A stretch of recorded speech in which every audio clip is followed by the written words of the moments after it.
Assalamualaikum warahmatullahi wabarakatuh.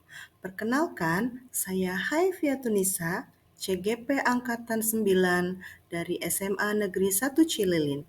Dalam video ini, saya akan memaparkan demonstrasi kontekstual modul 1.4 mengenai budaya positif. Dalam video ini, saya akan mengulas mengenai penerapan segitiga restitusi terhadap murid di sekolah. Sebelumnya, saya akan menjelaskan mengenai restitusi.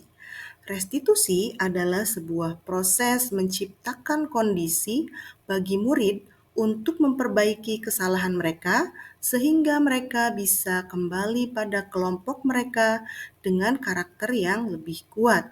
Hal ini diungkapkan oleh Gosen 2004. Dan restitusi ini mengajarkan murid untuk mencari solusi dari masalah dan membantu murid berpikir tentang orang seperti apa yang mereka inginkan dan bagaimana mereka harus memperlakukan orang lain.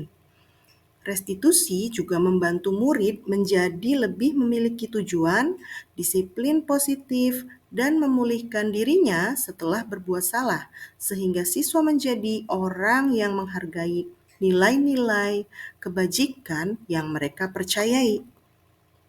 Sedangkan segitiga restitusi adalah suatu proses dialog yang dilakukan oleh guru atau orang tua agar dapat menghasilkan murid yang mandiri dan bertanggung jawab.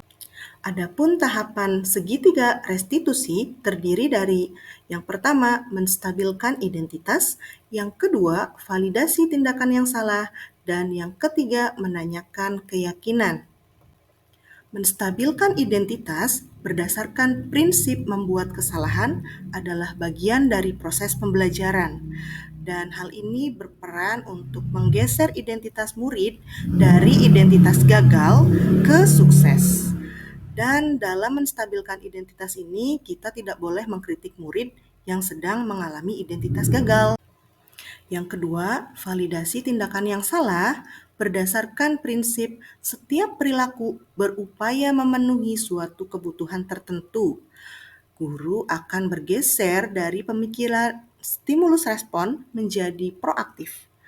Dan guru harus mengenali dan mengakui kebutuhan murid agar dapat memperbaiki hubungan dengan murid. Dan pernyataan atau pertanyaan yang disampaikan tidak menghakimi atau memojokkan murid. Dalam menanyakan keyakinan, teori kontrol menyatakan bahwa pada dasarnya kita termotivasi secara intrinsik, dan saat perilaku telah divalidasi dan identitas sukses telah stabil, maka murid telah siap mengaitkan keyakinannya dengan tindakan yang salah. Nah, dalam video ini saya akan mengulas dua kasus yang terjadi di sekolah dan mencoba menerapkan segitiga restitusi dalam menghadapi kasus tersebut. Kasus yang pertama, Kori sering datang terlambat ke sekolah. Guru piket mengadukan bahwa siswa Kori beberapa kali terlambat datang dengan alasan terlambat bangun. Beberapa guru mata pelajaran pun mengadukan bahwa Kori sering datang terlambat sehingga tertinggal di mata pelajarannya. Berikut ini merupakan contoh penerapan segitiga restitusi untuk menghadapi kasus Kori. Oke, selamat pagi Kori. Katanya kamu sering datang terlambat ya? Kenapa kamu datang terlambat? Kenapa kamu bangun kesiangan? Jam 3? Apa yang kamu lakukan sampai kamu baru tidur jam 3? Oh, Ibu paham. Setiap orang itu pasti pernah membuat kesalahan ya. Dan Ibu yakin kalau Kori itu bisa memperbaikinya. Kalau menurut Kori, apakah kebiasaan Kori itu baik?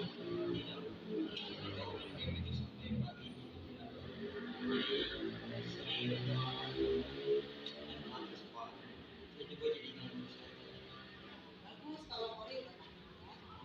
Ibu mengerti. Pasti Kori suka banget main game ya? Ya, Ibu paham itu. Dan Ibu juga menghargai karena Kori itu masih berusaha untuk datang ke sekolah. Walaupun masih mengantuk, baru tidur jam 3. Tapi bisa tidak kalau Kori memperbaiki ini supaya nanti ke depannya tidak terlambat lagi datang ke sekolah? Iya Bu, saya bisa memperbaiki. Kori tahu kan peraturan di sekolah kita itu masuk jam berapa? Ya Bu, saya harus masuk jam 7 pagi. Ya, bagus. Lalu bagaimana caranya supaya Kori tidak terlambat lagi? Saya tidak boleh begadang Bu, supaya tidak bangun kesiangan. Ya, betul. Kira-kira jam berapa idealnya kamu tidur di malam hari? Mungkin kira-kira jam 10. Oke. Lalu bagaimana dengan hobi main game kamu? Mungkin saya harus mengatur waktu bermain supaya tidak mengganggu waktu belajar dan sekolah. Ya, itu bagus, betul. Manfaat apa yang kamu dapat kalau kamu bisa mengatur waktu kamu? Saya tidak bangun kesiangan lagi, terus bisa fokus belajar di kelas dan tidak ngantuk lagi. Ya, bagus. Sorry ya. Ibu yakin kamu bisa melakukannya dan bisa berubah menjadi lebih baik. Ya Bu. Oke, terima kasih Kori. Silakan kembali ke kelas. Kasus yang kedua, Zalfa sering bermain gadget ketika guru sedang menjelaskan pelajaran. Berdasarkan laporan dari beberapa guru mata pelajaran yang mengajar di kelas pun mengatakan bahwa Zalfa sering menggunakan HP, main TikTok, dan live Instagram saat pelajaran sedang berlangsung. Nah, berikut ini adalah segitiga restitusi yang digunakan oleh guru ketika menghadapi kasus Zalfa. Selamat pagi Zalfa. Sehat Zalfa? Gini Zalfa, Ibu dengar kamu tuh sering main HP ya saat pelajaran sedang berlangsung. Apa itu benar? Iya. Kenapa kamu sibuk main HP pada saat guru sedang menjelaskan? Ya Bu, soalnya saya suka posting kegiatan saya kan ingin jadi konten kreator. Saya juga suka bikin konten-konten di medsos seperti di YouTube, TikTok, dan Instagram. Selain itu saya juga kan admin sosmed.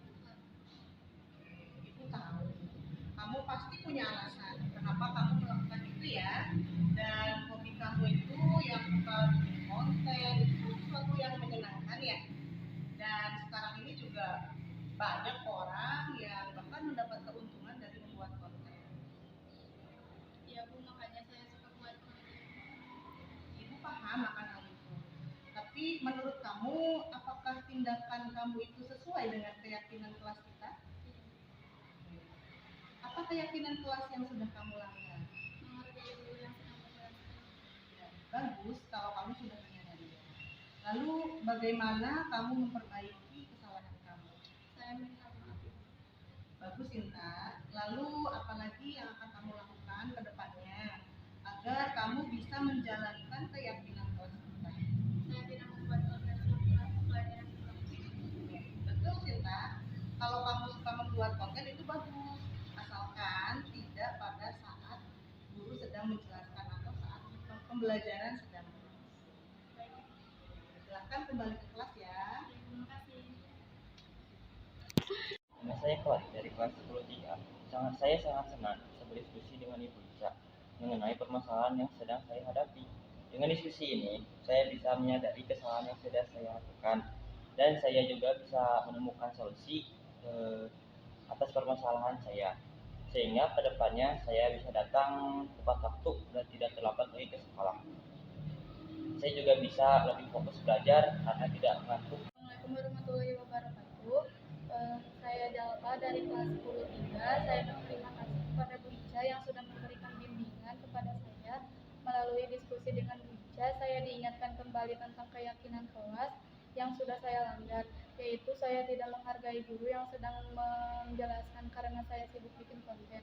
Untuk kedepannya, saya akan menghargai guru atau teman yang sedang berbicara di depan kelas sesuai dengan keyakinan kelas. Saya juga mendapatkan solusi untuk hobi saya membuat konten. Jadi saya bisa tetap membuat konten di luar jam pelajaran. Demikian video demonstrasi kontekstual yang saya buat. Terima kasih. See you in the next video. Wassalamualaikum warahmatullahi wabarakatuh.